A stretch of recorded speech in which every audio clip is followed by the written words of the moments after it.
Tiene usted la palabra para su alocución, doctor Roy Roya. Buenos días. Muchísimas gracias, presidente. Antes que nada, mi saludo cordial a los miembros del Consejo de la Magistratura, a los honorables miembros del Tribunal de Honor y a la ciudadanía presente. Antes de comenzar, presidente, quería permitirme felicitarle al Consejo por este sistema de elección en donde se apuesta a una transparencia y sobre todo a que la ciudadanía pueda tener un conocimiento de quiénes son los servidores públicos que aspiran a este que, a mi modesto entender, es uno de los cargos más importantes en el sistema republicano. Para ahorrar tiempo y pasar directo al punto, según la matriz proveída por el Consejo, el primer ítem que se le solicita a los candidatos es cómo dimensionan el rol del Ministerio Público en el Estado Social de Derecho. El Ministerio Público, como todos sabemos y como todos los que me antecedieron lo mencionaron, es el representante de la sociedad, cumple un rol trascendental en lo que implica el Estado Social de Derecho. Si tomamos como concepto al Estado Social de Derecho, este tiene como objetivo fundamental fortalecer y garantizar los derechos considerados esenciales para todos los individuos, sin importar la condición social, el credo, religión o ideología política que ellos puedan tener. Si uno toma textualmente lo que reza el artículo, los numerales 1 y 2 del artículo 268 de nuestra Constitución, se dará cuenta de la importancia y el rol del Ministerio Público en lo que es el Estado de Derecho, ya que, si me permiten transcribirlos o leerlos, mejor dicho, constituyen velar por el respeto de los derechos y las garantías constitucionales y promover la acción penal pública para defender el patrimonio público, social, el medio ambiente y otros intereses difusos, así como los derechos de los pueblos indígenas. Como se desprende con meridiana claridad, el rol constitucional del Ministerio Público se orienta exactamente hacia los postulados del Estado Social de Derecho, al tener la obligación por velar por el respeto de los derechos y las garantías constitucionales, así como la defensa del patrimonio público, el medio ambiente y los intereses difusos. Como siguiente punto, la percepción personal que tengo acerca del funcionamiento actual del Ministerio Público. Yo creo y estoy convencido de que el Ministerio Público, al igual que la mayoría de las instituciones republicanas, hoy están afectadas por un descrédito muy importante de parte de nuestros mandantes, que son la ciudadanía. Ese descrédito nace de varias causales, de varios motivos que a lo largo del tiempo fueron afectando a órganos como el Ministerio Público.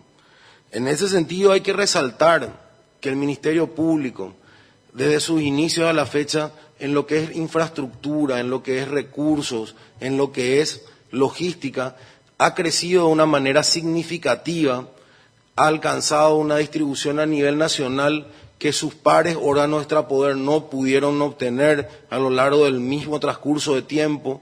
Sin embargo, y la deuda más importante que yo entiendo el Ministerio Público tiene todavía con la ciudadanía, no está en infraestructura, no está en edificios, si bien es cierto son importantes, sino en la expectativa que tiene la ciudadanía de alcanzar la verdadera justicia. La expectativa que se crea en la ciudadanía al tener un sistema en donde existe un representante de la sociedad que tiene la obligación de velar por el individuo, ya sea en sus intereses individuales o en sus intereses colectivos. Es ahí donde yo entiendo, señores y señoras, que el Ministerio Público adolece y requiere un reencauzamiento. La autonomía funcional y presupuestaria del Ministerio Público. Yo creo que hay que señalar que los órganos extrapoder recibieron en la Constitución del 92 una herramienta fundamental, que era la autonomía funcional. Vale decir, el poder autorreglarse a sí mismo dentro de los parámetros de la ley. Esa autonomía adquirió una importancia muy relevante, pero se encontró con un problema desde el inicio, que es la autonomía presupuestaria, la autonomía de financiamiento, mejor dicho. Si bien es cierto, uno puede elaborar su propio presupuesto, no tiene las garantías de poder cubrir ese presupuesto ni las fuentes de financiamiento necesarias y está sujeto a un procedimiento en el cual terceras partes definen las partidas presupuestarias que va a poder utilizar o recibir para cumplir con sus funciones. Mientras el Ministerio Público no cuente con una real autonomía financiera, autonomía presupuestaria y de recursos, siempre va a estar sujeto, o por lo menos siempre va a estar afectado por la posibilidad de influencias externas que atenten contra su autonomía, que atenten contra su propia capacidad operativa y con su propia capacidad de poder alcanzar las metas y objetivos trazados. No es menos cierto que en un país como el nuestro, donde las carencias y las necesidades de todos los órdenes están a flor de piel prácticamente en las 24 horas del día, no es menos cierto que el representante de la sociedad requiere de un presupuesto razonable para poder enfrentar los desafíos que se encaran y sobre todo para poder abastecer y para poder dar respuesta a esa ciudadanía que hoy tanto exige y tanto reclama. El cambio del paradigma social en Paraguay en los últimos años ha sido tal que de una ciudadanía poco participativa se pasó a una ciudadanía sumamente participativa, lo que hace que sea muy saludable a la democracia, pero genera una doble responsabilidad, que es la de poder dar abasto a esas necesidades. En lo que hace a la autonomía funcional, también quisiera señalar que a la fecha el Ministerio Público, mejor dicho, la selección de los agentes fiscales y el mismo fiscal general pasan por un proceso a través del Consejo de la Magistratura y la Corte Suprema o las autoridades políticas. Pero en lo que explica la selección de los agentes fiscales, yo entiendo que sería prudente, a través de una modificación legal, que el Ministerio Público también participe en los procesos de selección de los agentes fiscales que van a llenar o ocupar las vacancias que van siendo creadas o ¿por qué no?, aquellos que continuarían por 1, 2 o más periodos, como un órgano, si bien es cierto, consultivo o asesor, pero que tenga una participación activa en la selección de los agentes fiscales, para poder tener también y hacer llegar también a las autoridades que toman las decisiones cuáles son los perfiles o cuáles son los objetivos que el Ministerio Público está trazando para poder contar con esos recursos. En cuanto a mi propuesta relacionada al compromiso personal con la defensa de los derechos humanos y los valores democráticos, yo quisiera señalar que yo no creo en los compromisos que uno hace con la sola expresión de un compromiso. Me parece que las palabras tienen que ir respaldadas con una vida y con una trayectoria que apunta al respeto de esos valores, tanto a los derechos humanos como a los valores democráticos. Entonces yo prefiero decirles a ustedes, señores, que a partir de 20 años de ejercicio en la función pública, sostuvimos una línea de vida que garantiza los derechos humanos. Mi familia tuvo la desgracia de haber sido perseguida durante la dictadura, o sea, vivimos en carne propia lo que es el exilio de mi abuelo, la carencia de figuras paternas en la casa, toda la inestabilidad que generan las violaciones de los derechos humanos. No por eso tenemos resentimiento, no por eso buscamos venganza, pero lo que sí entendemos es que el compromiso de la defensa de los derechos humanos, principalmente desde una función tan importante como la que le cabe ocupar al Ministerio Público, es una función en donde uno tiene que garantizar, sobre todo, el libre ejercicio de esos derechos dentro de las garantías constitucionales, pero antes, mejor dicho, al mismo tiempo también asegurar que los procesos de persecución penal de los hechos que implican fraudes contra las arcas del Estado tengan un final que no solamente sea el de la aplicación de penas privativas de la libertad a aquellos servidores públicos o no que hayan violentado normas y se hayan apropiado de fondos del Estado, sino también al recupero de esos fondos.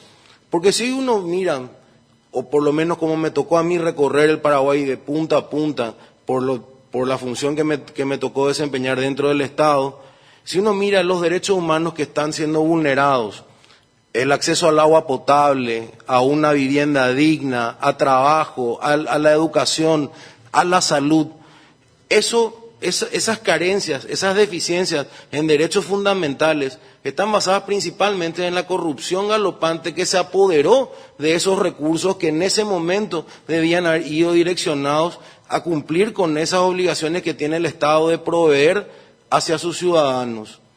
Entonces el Ministerio Público cumple un rol trascendental, es un pilar, o mejor dicho, un reajuste del trípode constitucional con otro a nuestro poder que garantizan que los derechos humanos y que las instituciones democráticas se mantengan a lo largo del tiempo dentro del marco normativo. Con eso, señores, yo concluiría lo que presento a las preguntas planteadas o a los ejes temáticos, mejor dicho, planteados por el Consejo, y quisiera pasar a las propuestas que personalmente trataría de implementar de ser electo fiscal general. Como todo diseño en el manejo de una estructura, el mismo debe provenir de una planeación. La planeación, por lógica, es un proceso científico en el cual uno elabora un proceso y espera que el proceso se cumpla en ciertos parámetros. Por ende, la planeación tiene una etapa a corto plazo, que son las medidas que uno puede implementar dentro de los primeros meses de gestión, a mediano, y obviamente las que corresponden a largo plazo. A corto plazo hay necesidades que son fundamentales, ineludibles, que el Ministerio Público no puede soportar un día más. La estandarización de los criterios de las diferentes unidades fiscales y los diferentes agentes fiscales. La sistematización y la medición de los parámetros de eficiencia, eficacia en las causas penales abiertas. Como todo proceso puede ser medido. Se debe implementar la tecnología necesaria para poder determinar la demora justificada o no en un procedimiento, en un proceso, y poder tener a la vista cuáles son las opciones o cuáles fueron las medidas adoptadas por tal o cual agente fiscal, asistente fiscal, procedimentar la elaboración del Ministerio Público en base a procesos predeterminados que garantizan tanto al operador del sistema como a los clientes o beneficiarios del sistema que sean tratados de la misma manera. La ecuanimidad, la igualdad en el trato es el principal parámetro que uno debe tener en el ejercicio de una función tan delicada como la del Ministerio Público. También hay que mantener un permanente contacto con el Consejo Asesor, y yo creo principalmente, y en eso hice hincapié durante mi gestión, en una gestión presente. Yo creo que el fiscal general o cualquier autoridad que ocupe un cargo de relevancia no le hace mucho bien al cargo ocupando la mayor parte del tiempo en la oficina, sino la máxima autoridad se convierte en un gerenciador de recursos, tiene que estar en los lugares, tiene que acercarse, tener un diagnóstico de base tangible a nivel país, recorrer las diferentes unidades fiscales a lo largo y ancho de la República, acercarse a los grupos de interés social, a la ciudadanía, a las organizaciones no gubernamentales, a las organizaciones políticas, tener conocimiento de cuáles son sus reclamos hacia el Ministerio Público, pero al mismo tiempo también tener conocimiento de cuáles son los reclamos desde adentro de la organización, cuáles son las carencias reales. Y no existe mejor proveedor de datos que aquel que realiza la tarea día a día. ¿A qué se enfrentan? ¿Qué desventajas ven? Y sobre todo, y que es lo más importante, ¿qué soluciones quieren aportar? Porque si uno construye, y eso sí en base a la experiencia les puedo asegurar que es así, los procesos de mejoría en consenso interno, se adquiere espíritu de pertenencia sobre el proceso. Entonces la gente se empodera de ese proceso, el servidor público, como participó, se empodera del mismo y lo entiende como propio y lo aplica y lo impulsa. También quisiera hacer hincapié en que es fundamental potenciar las unidades especiales, sobre todo las del medio ambiente y las que tratan con la vulnerabilidad de los pueblos originarios. ¿Por qué? Porque el medio ambiente, señores, es el legado que le quedarán a nuestros hijos. De nada nos va a servir llenar cárceles o vaciar cárceles, que es peor, si no tenemos un ambiente sustentable que proveer. Uno de los derechos humanos más básicos y fundamentales es el de poder habitar en un ambiente óptimo y saludable. Dentro de eso, la función del Ministerio Público debe ser una función activa, participativa, en la que se pueda llegar antes de que el perjuicio ya tome ribetes irreparables Y si se dio un perjuicio, también perseguir ese perjuicio hasta que se dé una reparación, un resarcimiento. Llevar el principio de que el contaminador debe pagar el efecto de su contaminación, no la ciudadanía completa pagar el efecto de la contaminación y sus efectos colaterales, que hoy en día vemos aumentos en las tasas de manera injustificada de cáncer, de enfermedades que hasta hace años eran apenas pequeños rastros en la estadística, hoy se parecen casi constantes. La de los pueblos originarios tenemos que destacar que es una situación sumamente comprometida.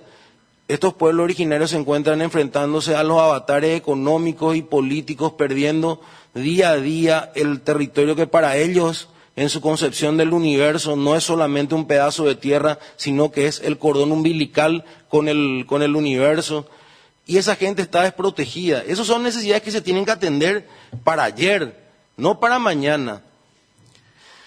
Otro punto también que resulta fundamental es la mora y la situación de las personas privadas de su libertad. Hoy estamos encontrando un fenómeno donde lamentablemente, ante la inseguridad que reina, la mayoría de los agentes fiscales opta por la prisión preventiva para evitarse el problema de que el día de mañana una persona con medidas sustitutivas vuelva a delinquir o delinca cometiendo un hecho aún más grave, y que eso se le impute al fiscal que solicitó esa medida alternativa. Para este sistema, la verdad que la solución es demasiado sencilla. La prisión preventiva es la más gravosa de todas las medidas que la justicia debe aplicar a un individuo, pero en solamente ciertos casos y ante la imposibilidad de una menos gravosa. Hoy el arresto domiciliario, que es una figura válida, se convirtió prácticamente en un gigante de papel, porque no existe nadie que pueda controlar esa figura. Si uno se da cuenta, uno encuentra al abrir los periódicos que delinquen en hechos de hurto o de robo agravado, personas que ya contaban con una medida de prisión preventiva. Bueno, lo que nosotros necesitamos, señores, es entrar al siglo XXI. Aportemos la tecnología de las tobilleras con GPS para las personas que están confinadas a un arresto domiciliario. Y ese mismo sistema va a alertar a la comisaría de la zona o a la unidad de respuesta inmediata de la policía que una persona ha salido del perímetro en donde estaba confinada, salvo que sea por una cuestión obviamente justificable, ¿verdad? Porque no podemos tampoco pedirle a la Policía Nacional que ponga un agente de la Policía Nacional en la puerta de la casa de cada uno de las personas que cuenten con una medida alternativa a la prisión, llámese arresto domiciliario. Entonces son salidas que uno tendría, y que el costo hoy, gracias a Dios, se ha reducido tanto en la tecnología en los años que es accesible y que es financiable inclusive por parte de las mismas reparaciones que ofrecen muchas personas dentro de la salida alternativa del proceso penal, la utilización de este sistema. También quisiera señalar que a corto plazo se debe reglamentar la carrera del servicio público y las medidas alternativas, como recién le mencioné, la aplicación de tecnología. También como último quisiera destacar, y que es una cuestión muy importante, los crímenes de alta complejidad, llámese narcotráfico, lavado de dinero, tráfico de armas, tráfico de animales silvestres, especies silvestres en vía de extinción, que es, no sé si ustedes sabían, el tercer tráfico más rentable del mundo. Uno creería que eran otros, pero el tráfico de animales silvestres es hoy el tercero más rentable, y Paraguay es uno de los proveedores mayores de animales silvestres exóticos y de mayor calidad, dentro del mercado, obviamente. Para enfrentar esas medidas se tiene que tomar indefectiblemente la conformación de unidades de inteligencia y de fuerzas de tareas conjuntas con otras entidades. Al lavado de dinero, al terrorismo, al narcotráfico, solamente se le puede ganar la batalla no peleándole recurso contra recurso, porque evidentemente ellos cuentan con más, sino con la coordinación de labores y de inteligencia y de información entre todos los órganos. Dificultar al máximo el movimiento de capitales para evitar que el ilícito rinda frutos, también poder garantizar la seguridad fronteriza para evitar el comercio y el tráfico indiscriminado de ciertos productos de la fauna y flora nacional. En honor al tiempo y lastimosamente con la brevedad que nos rige, estas serían las propuestas y otras más que implementaría de ser electo como fiscal general. Muchas gracias. Muchas gracias, doctor. Señores miembros del tribunal que deseen consultar, formular pregunta al postulante. Muy bien, día. Tiene la palabra el doctor Luis Fernando Sosa Centurión. Usted estuvo mucho tiempo en la Contraloría. ¿Qué opinión usted tiene en el eventual caso de llegar a la Fiscalía General del Estado respecto a la imposibilidad, debido a una disposición judicial, de hacer un trabajo de control? Buenos días, profesor. Muy interesante esa pregunta. De hecho, a mí me tocó, como asesor jurídico, dictaminar sobre esa supuesta imposición. La Contraloría sostuvo desde hace más de 20 años que no existe tal imposibilidad. Ahora, ¿qué se da en esa situación? Y lo primero que se da, se vulnera uno de los más importantes principios del ejercicio de la función pública, que es la obligación de rendir cuentas ante quien corresponda. En el caso del Ministerio Público, resulta inexplicable que tiene una explicación procesal que un administrador quiera el juzgamiento de sus cuentas. En eso no creo que todos podríamos coincidir que no tendría mayor efecto. Lo que tendría que darse es la creación, y de llegar a la Fiscalía General lo que se impulsaría es que todos los ejercicios del Ministerio Público sean auditados previamente por la Contraloría y posteriormente rendidos ante el Tribunal de Cuentas, para poder tener un círculo administrativo completo, en el sentido de que la Contraloría audite gestión por gestión financiera y que esa auditoría haga parte del análisis que el fiscal de cuentas, que es otro problema que tiene el sistema, un subalterno del fiscal general, es quien dictamina sobre las cuentas antes de ser expuestas al Tribunal de Cuentas. O sea, hay una relación directa de dependencia entre el ordenador de gastos y aquel agente fiscal que tiene a su cargo el dictaminar sobre la razonabilidad o no de las cuentas, que es lo que se eleva al tribunal. En mi caso, yo no estoy de acuerdo, bajo ningún punto, en ningún caso, que haya instituciones que no estén sometidas al control de la Contraloría General de la República. Inclusive sostuvimos la tesis, que también tuvo resistencia, de que las mismas binacionales se encuentran en la misma circunstancia, ¿verdad? No son parte de otro país, son parte del mismo ordenamiento jurídico. El Ministerio Público tiene la obligación de rendir cuentas, y yo diría la doble responsabilidad de rendir cuentas, no solamente por administrar fondos públicos, sino por ser representante de la sociedad. O sea, en ese sentido no concuerdo bajo ningún punto de vista de llegar al Ministerio Público. Me comprometo a que toda la gestión debe ser auditada, no solamente por la Contraloría, sino abierta a todo aquel que quiera tener un conocimiento de la gestión administrativa a través de la publicidad, a través del contacto con la ciudadanía, a través de proveer la información necesaria. Es decir, usted no niega la estructura jurisdiccional, pero sí como un preacondicionamiento, primero la auditoría, el control y después el proceso ante el Tribunal de Cuentas. Sí, exactamente, profesor. Como usted bien sabrá, por una ley se dejó sin funciones a la sala del Tribunal de Cuentas. Por ende, aquellos que requieren el juzgamiento, inclusive sujetos que hayan sido auditados, deben accionar por esa vía. Yo no estoy de acuerdo con la no con la no presentación de la rendición de cuentas. Lo que entiendo también es que el Tribunal de Cuentas también tiene una función que es distinta a la de la Contraloría. La Contraloría no juzga, audita. Entonces podrían ser complementarias para zanjar esta diferencia. Lo que no se puede permitir o no debe de permitirse es de que la Contraloría, órgano constitucional, sea sustraída del proceso y que se maneje directamente en el Tribunal de Cuentas, por el simple hecho que la auditoría que realiza el Tribunal de Cuentas es una auditoría de forma, no es una auditoría de fondo, ¿vale? Es una auditoría documental, en la que, por darle un ejemplo, lo que se controlan son los documentos, no el contenido de los documentos. O sea, por decirle mal y pronto, con un ejemplo burdo y con todo el respeto que me merece usted, que fue mi profesor, dentro de una rendición de cuentas uno va a poder poner la factura de que compró el Titanic y que eso lo único que van a revisar es que si tiene timbrado, si tiene RUC y si el timbrado no está vencido. Y va a pasar.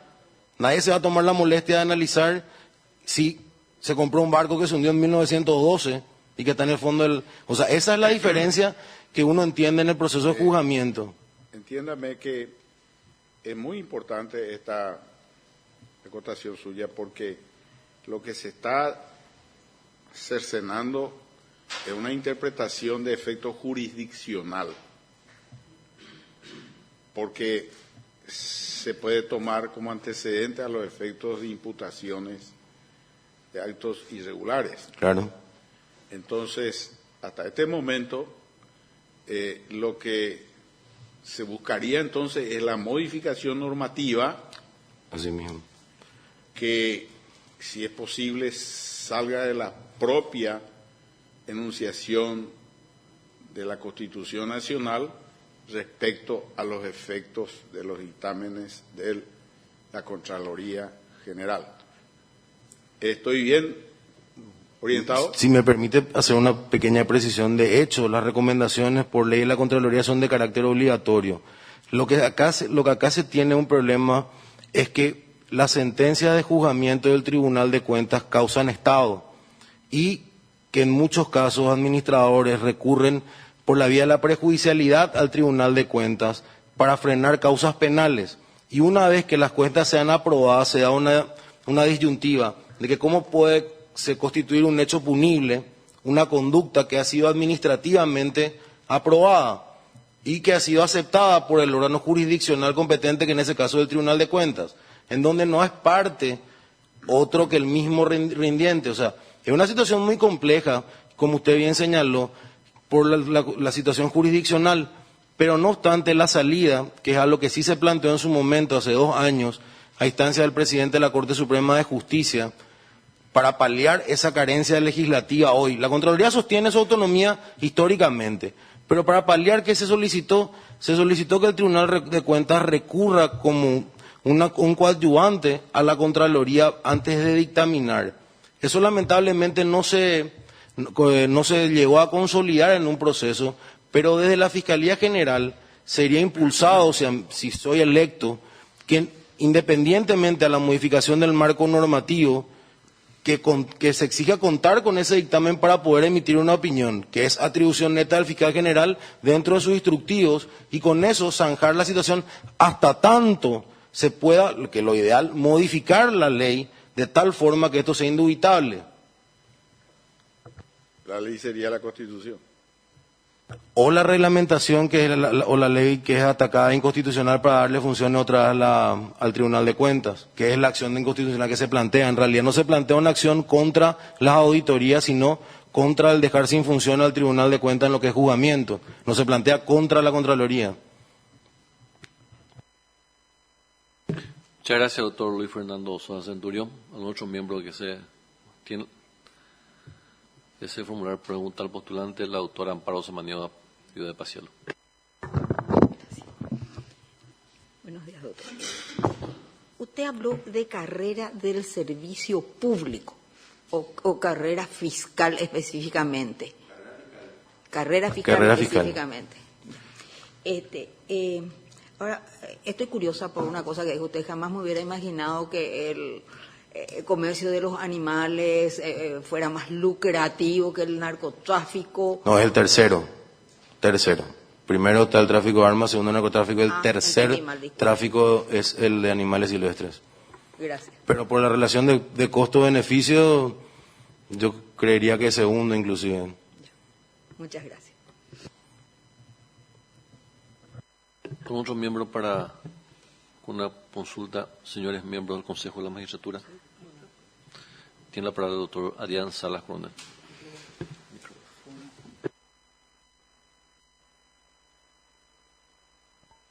Muy buen día, doctor Roger. En su exposición señaló doctor, de que el fiscal general del Estado tiene que estar atento, expuesto y hasta a veces sometido a otros poderes del Estado. yo entendí con relación al manejo de su presupuesto, esa parte no me quedó bien claro, y si podés señalar esa cuestión de estar expuesto es en el ámbito misional o se trata de repente de cuestiones administrativas, conseguir cargos, rubros para algunos amigos, funcionarios. En ese sentido, ¿o en qué contexto señalaste de que tiene que estar atento, expuesto el fiscal general? No, doctor, todo lo contrario. Para tener real autonomía funcional y administrativa y poder tener una independencia, no debe de estar expuesto y debe contar con la posibilidad legal de que su financiamiento no dependa de coyunturas políticas para cumplir sus funciones, porque representa a la ciudadanía. En realidad es todo lo contrario, que en la práctica uno pueda creer o no que esas situaciones se den es otra cosa, pero la situación ideal, la propuesta es conseguir la real autonomía, es la autonomía financiera y funcional, cuando uno puede autosustentarse y autorreglamentarse para poder alcanzar los objetivos que la ley señala. No estar bajo ningún caso, el fiscal general puede estar sujeto, y eso quiero ser bastante específico, y si no se entendió quiero volver a señalar, bajo ningún concepto el fiscal general puede estar sujeto a influencia de terceras partes. Ahora, para garantizar su eficiencia y su eficacia, debería de contar con esa autonomía, porque en realidad el principal freno que puede encontrar es la falta de recursos básicos para poder cumplir con sus funciones. Y al no tener esos recursos financieros, por más buena predisposición, y citando a uno de los presentes, los recursos económicos no son flexibles, no se puede fabricar. O sea, se necesitan recursos mínimos para poder afrontar las necesidades. Y si uno busca la real independencia, es esa, la independencia financiera. Bajo ningún punto de vista una relación de dependencia, porque entonces se perdería la objetividad que debe tener como representante de la sociedad y no como representante de sectores. Otra pregunta. Señalabas también de que es importante que el Ministerio Público o el fiscal general del Estado participe en la selección de agentes fiscales y funcionarios en general. Hablaste de la modificación de la ley. Yo entendería que tiene que ser modificada la Constitución Nacional a los efectos de que pueda tener participación el fiscal general del Estado, representante del Ministerio Público ante el Consejo de la Magistratura. ¿Cuál es el mecanismo o cuál sería la propuesta desde la Fiscalía General del Estado para lograr esa participación efectiva, como señalaste, doctor? En realidad, doctor, lo que nosotros planteamos es que el Ministerio Público, a través de sus órganos, tanto de formación, de capacitación, de análisis, porque hay en realidad aristas que hasta hace poco tiempo no se tomaban en consideración en la elaboración de los perfiles. Vamos a traer un caso a colación. El estado emotivo, el estado psicológico, el estado emocional de un individuo para poder asumir un cargo público. O sea, tenemos que dimensionar que hay que tener una participación y una retroalimentación con la misma entidad para poder determinar cuáles son los grados de emotividad. Un agente fiscal, llegado a un momento dado, no es poca cosa lo que hace al definir. Puede definir la situación sobre la libertad de un individuo, que es el bien más preciado que uno tiene después de la vida. O sea, lo que nosotros hablamos es de la participación del Ministerio Público, no del que el fiscal general elija o que vote, por eso no hice mención de que tenga voz o voto en la elección, sino que participe, acompañe, y para ese tema lo que se necesita es una modificación, un marco interno en la participación. Yo creo que el sistema, así como opera con órganos externos como el Consejo de la Magistratura y la Corte, se adecua a las necesidades. Ahora, sería ideal poder participar más de fondo en ese procedimiento, porque al final el perfil se tiene que elaborar según las necesidades del Ministerio Público para llenar las vacancias. No son las necesidades del fiscal general que ocupe el cargo por 5 años. El fiscal general es un operador del sistema que va a cumplir su función y va a salir. Sin embargo, las necesidades de la entidad se pueden proyectar a 10, 15, 20 años, porque hay que priorizar el valor del recurso humano que se va a incorporar. En ese sentido, es fundamental que participe la infraestructura del órgano donde estas personas van a pasar a prestar servicios, como agentes fiscales, no solamente agentes fiscales, ¿verdad? Diferentes tipos de cargos a llenarse dentro de esa organización. Yo sostengo que el fiscal general debe participar, no elegir, pero si se me entendió mal, le pido la disculpa, no elegir fiscales, no, participar y proveer la información para que la elección sea ajustada lo más cerca posible al ideal del perfil que se requiere. Muchas gracias, doctor Adrián Salas. Tiene la palabra el doctor Carlos Raúl Carrera. Buenos días, doctor. Dentro de la percepción del Ministerio Público, que corresponde a uno de los ejes temáticos que proveyó el Consejo de la Magistratura, Sí, señor. usted se refirió más bien a que el Ministerio Público ha avanzado en forma edilicia, en fin, mayores fortalezas. Pero en este foro se ha hablado mucho de supuestas corrupciones de fiscales, se ha hablado de la cantidad impresionante de inmuebles que se encuentran alquilados y pocos locales propios, que esos locales alquilados que se encuentran en este momento por el país tienen poca infraestructura de oficina, que incluso no tienen materiales como para funcionar como tales, como tinta, papel, etcétera. También se ha hablado que los fiscales adjuntos no aparecen en ninguna circunscripción como para hablar con sus agentes fiscales. En fin, una cantidad de deficiencias que aparentemente surgen en el Ministerio Público, que usted seguramente lo habrá seguido vía televisión o vía los medios que son proveídos por el Consejo de la Magistratura. Sin embargo, no escuché de usted ese tipo de manifestaciones, no porque lo quiera escuchar, sino por saber qué usted va a hacer al respecto de ese tema, y como todo eso conlleva una cuestión presupuestaria, ¿cómo lo va a hacer, doctor? Bueno, muchas gracias. Antes que nada, yo inicié mi exposición señalando que la Fiscalía hoy, igual que la mayoría de las instituciones, cuenta con un descrédito significativo por parte de sus mandantes. Por una cuestión de honor al tiempo, ¿verdad? Obviamente innegable la situación de corrupción generalizada en varias entidades del Estado, y en eso no se escapa ni se salva el Ministerio Público, principalmente en el caso de agentes fiscales que hoy están imputados por hechos punibles, ¿verdad? Ahora, yo no concuerdo en el sentido de que sí que la lucha contra la corrupción tenga un costo muy significativo. Yo creo que el control, para hacer en realidad un control eficiente, no debe ser caro.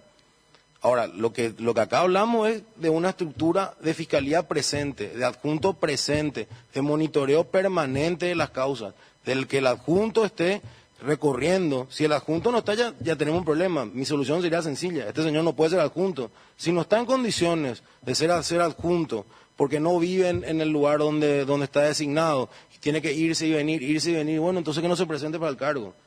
El adjunto, el agente fiscal, tiene que cumplir horario y oficina en la localidad donde está.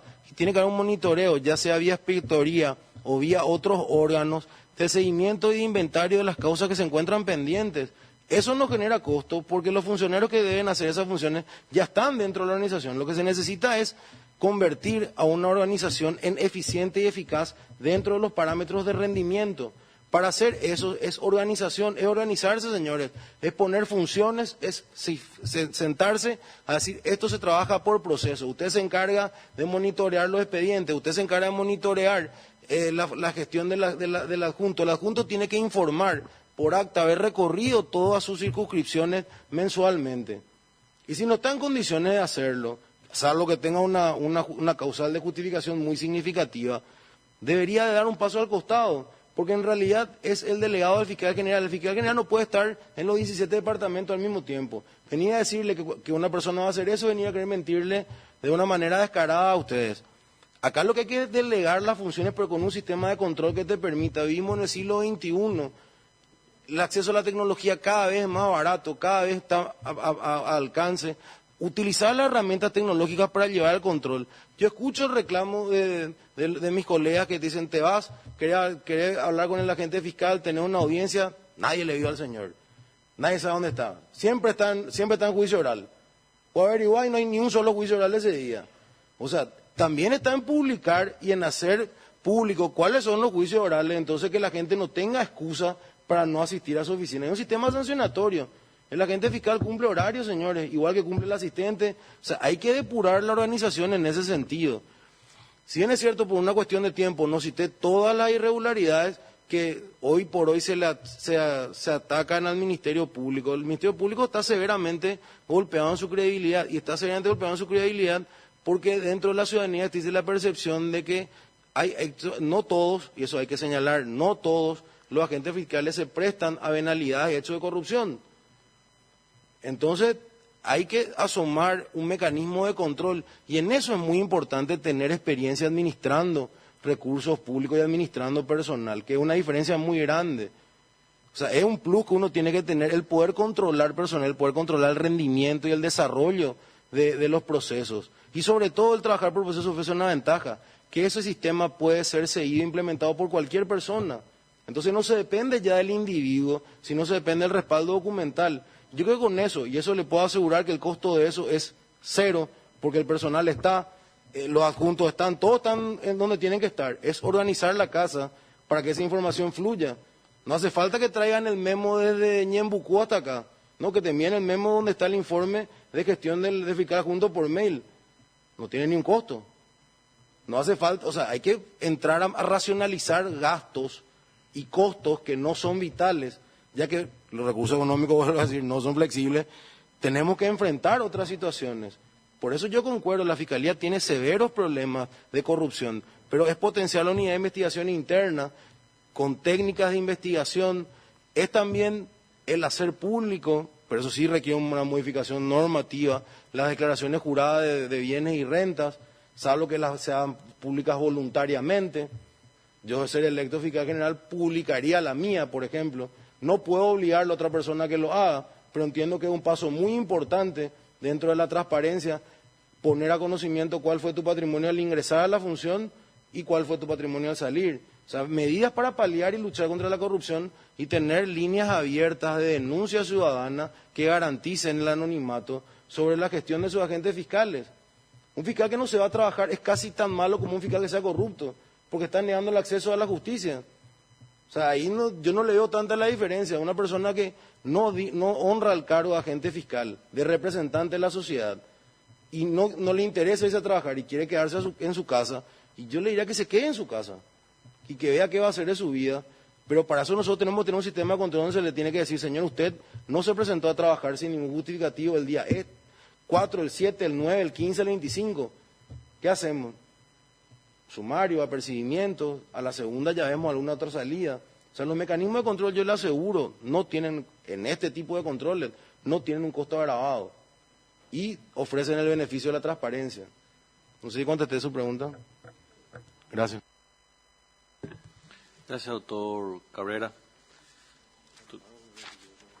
Doctor Amparo, ¿una consulta? Sí, por favor, tiene la palabra el doctor Amparo Samaniego Villapaciel. Contralor interino de la República de 2015 y 16. Sí, señora. Yo le quiero consultar, porque lo que usted pone me parece magnífico, ese control, ¿verdad? Pero usted que conoce de adentro la Contraloría y que estuvo en la cabeza de la Contraloría, dando los instructivos, organizando las cosas, en este momento la Contraloría está en condiciones de proveer rápidamente, no digo inmediatamente, rápidamente, la correspondencia entre la declaración jurada de cuando uno entró a un cargo y al salir, o en el caso de lo que se están postulando, porque ese es un requisito que debe presentarse, ¿verdad? Entonces, porque la experiencia que yo tengo es que no era así hace unos años. Bueno, no, por eso digo, ahora sí, que se hace online también claro, la presentación, pienso que es más fácil, pero no todos lo hacen porque existe la opción de presentar todavía en papel. No, le explico, señora, inclusive en la anterior selección de ministros de corte, el entonces presidente del Consejo de la Magistratura le había solicitado al Contralor el análisis, el dictamen de correspondencia. En realidad es la comparación entre las declaraciones juradas de bienes y renta de los funcionarios públicos. Bueno, lo que usted menciona se preparó para el anterior concurso de ministros y se le proveyó al Consejo de la Magistratura la información sobre si existía o no correspondencia entre la carga directa, porque usted sabrá que la declaración jurada es una declaración unilateral que realiza el servidor público donde declara bajo fe y juramento su patrimonio.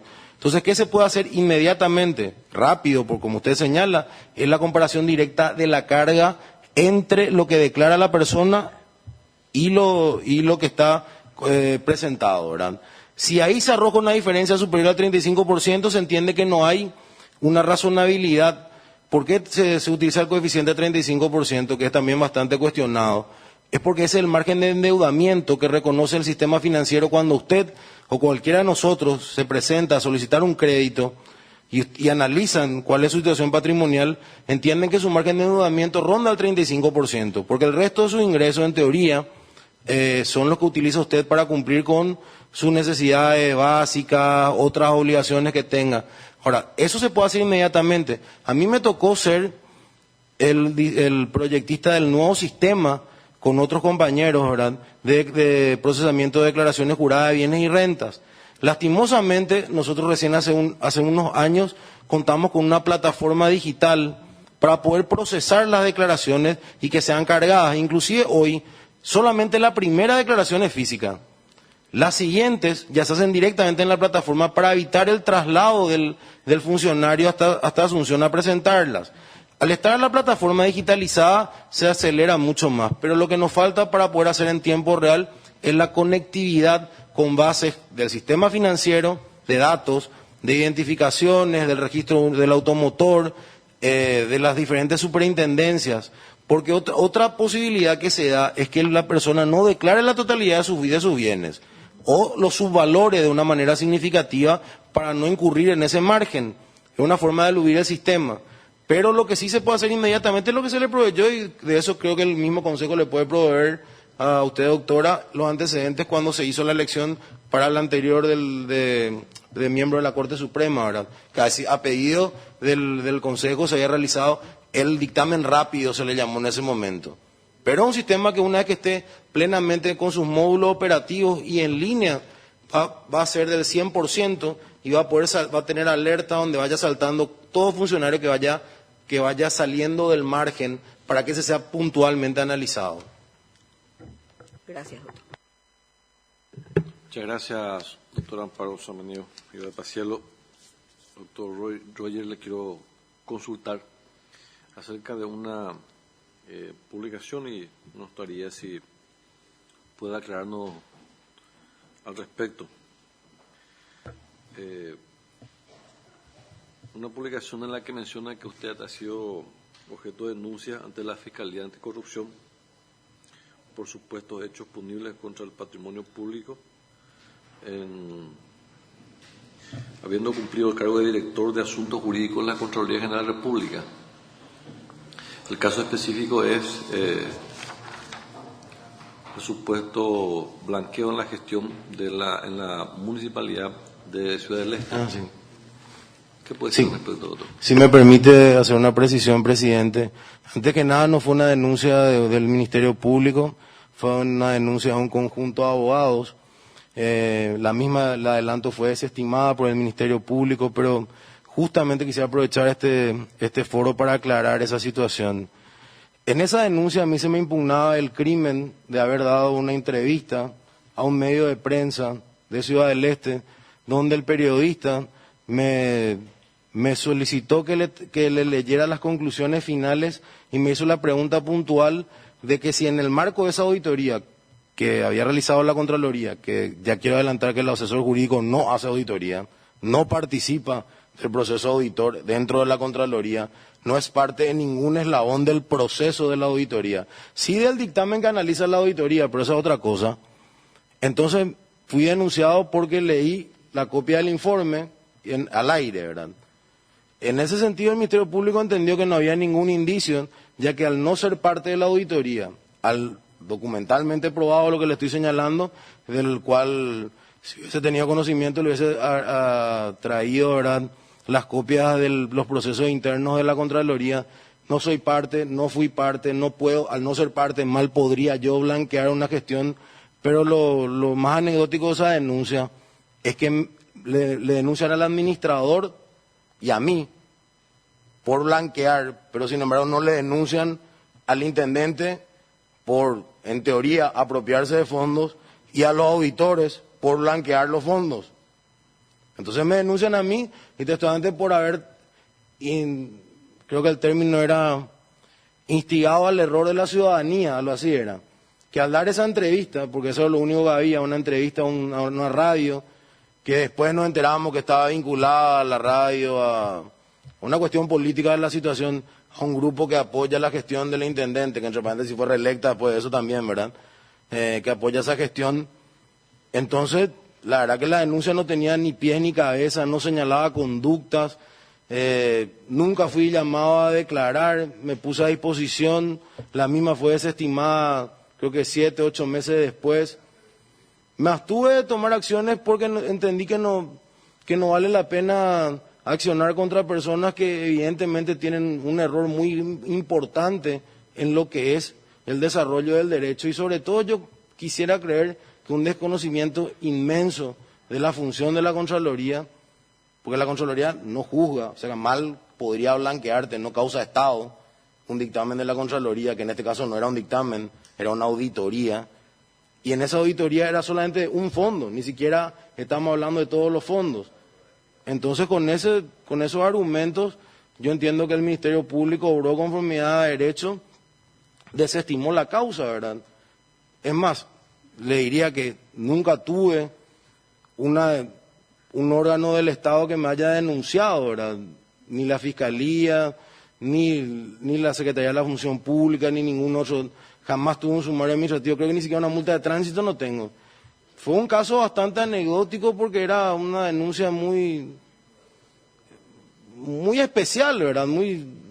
Yo quiero hasta decir jocosa, porque en realidad no señalaba, y esa denuncia inclusive fue publicada, fue entregada, y creo que obra dentro del artículo mismo que tiene a la vista, o sea, no, en ningún caso se arrimó ninguna evidencia, como le vuelvo a decir, y le pediría por favor que ustedes mismos al momento de evaluar mi carpeta se interioricen, el asesor jurídico no es operativo dentro de la Contraloría. En esa resolución de auditoría yo no tuve ninguna participación y no tengo ninguna relación con las personas indiciadas en esa situación. ¿Sí contesté con eso, presidente? Sí, muchas gracias, doctor. Con esto concluimos su audiencia ante el Consejo de la Magistratura. Si usted tiene algo que agregar y considera importante, que no le hayamos preguntado o no le hayamos consultado al respecto, puede hacerlo ahora solicitando la brevedad al caso. Muchas gracias, señor presidente. Lo único que quisiera agregar que de ser electo fiscal general del Estado, trataríamos de llevar a la Fiscalía a un nuevo ordenamiento en el cual la ciudadanía recupere la confianza y la credibilidad en su representante, que es fundamental para el andamiaje de la democracia en este país. Que el ciudadano se sienta representado, una fiscalía presente en todo el país y con las puertas abiertas para las inquietudes, los reclamos y las quejas. Volver a agradecerle a los miembros del Consejo de la Magistratura, a los honorables miembros del Tribunal de Honor, y con eso despedirme y muchas gracias por el tiempo. Muchas gracias, doctor. Que tenga usted muy buen día.